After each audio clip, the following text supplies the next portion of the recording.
Welcome to Shri academy online teaching classes 2020-21। सुप्रभात। मैं नीलम त्रिपाठी आज एक नए विषय के साथ प्रस्तुत हूँ। वह विषय है निबंध लेखन। तो बच्चों आइए कुछ निबंध लेखन को जानते हैं। मेरा देश भारत। हमारा देश भारत है जहाँ लगभग 1 अरब से भी ज़्यादा लोग रहते हैं। विश्व में चीन के बाद हमारे देश की जनसंख्या का दूसरा स्थान है। आज विश्व का हर 7वां व्यक्ति भारतीय है। भारत की सीमा 3 ओर से समुद्र से घिरी है। एक ओर हिमालय है तो एक ओर पाकिस्तान है। भारत एक महान विशद अद्भुत देश है। विश्व के सभी प्रमुख धर्मों के लोग यहाँ रहते हैं। हिंदू, बौद्ध, जैन, सिख आदि धर्मों का तो यही जन्म हुआ है। अनेकता में एकता भारत का विलक्षण उदाहरण है। उत्तर में कश्मीर से दक्षिण में कन्याकुमारी तक और पश्चिम में गुजरात से पूर्व में असम तक भारत की सीमा है। उत्तर में पर्वतराज हिमालय शान से खड़ा है। उसकी चोटियाँ विश्व की सबसे ऊंची चोटियाँ हैं। ये सदा हिम से अलंकृत रहती हैं। इसके नीचे विशाल सागर है। इसके अंदर महान नदियों का विस्तृत जाल है। यहाँ सभी तरह की जलवायु पाई जाती है। भारत में सभी धर्म के लोग आपस में मिलजुल कर रहते हैं और सभी त्योहारों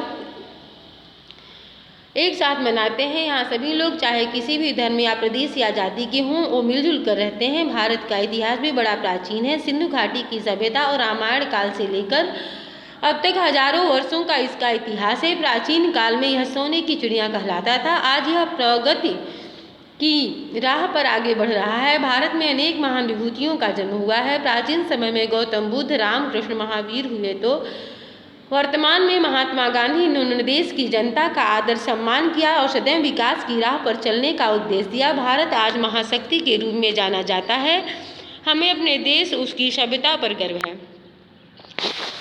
आत्मनिर्भर भारत अभियान पर निबंध। हाल ही में भारतीय प्रधानमंत्री ने भारतीय उद्योग परिसंघ वार्षिक सत्र 2020 की वीडियो कॉन्फ्रेंस के माध्यम से संबोधित करते हुए आत्मनिर्भर भारत के निर्माण की आवश्यकता पर बल दिया है कि हमें आत्मनिर्भरता का जो फैसला है वह लेना चाहिए। भारत जो कि वसुधैव कुटुंबकम की संकल्पना में विश्वास करता है, भारत अगर प्रगति करता है तो वह दुनिया की प्रगति में भी अपना योगदान देता है। आत्मनिर्भर भारत कार्यक्रम के तहत भारत को उस बाज की तरह ऊंची उड़ान भरनी चाहिए जो कि सबसे ऊपर पहुंचकर भी हर जीव पर नजर रखता है। प्रधानमंत्री द्वारा आत्मनिर्भर भारत अभियान का आह्वान करते हुए 20 लाख करोड़ रुपए की विशेष आर्थिक पैकेज की घोषणा की थी।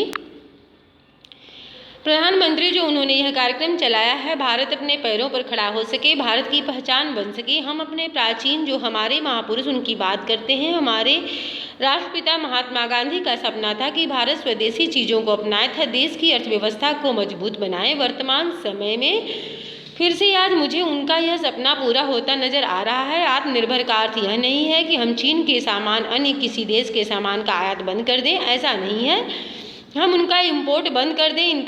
इसका मतलब है कि हमारा खुद का सामान इतना सस्ता और अच्छा होगा, विदेश का माल को छोड़कर लोग स्वयं जो स्वदेशी माल है उसको खरीदें, क्योंकि यह कहा गया है कि जबरदस्ती कराया गया काम कुछ वर्ष, लेकिन स्वेच्छा से किया गया काम उम्र भर चलता है। चलिए आगे बढ़ते हैं। अतः अंत में हम जिस राष्ट्र की मिट्टी में पले बढ़े हुए हैं, जिस राष्ट्र का हमने खाया है, क्यों ना उस राष्ट्र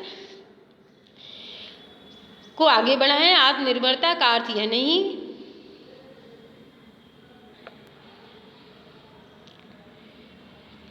कि हम अपने ही देश के चीज़ों का इस्तेमाल करें, किंतु अत्यधिक मात्रा में यदि हम अपने देश के चीज़ों का इस्तेमाल करेंगे तो हम आगे बढ़ेंगे, आत्मनिर्भर बनेंगे।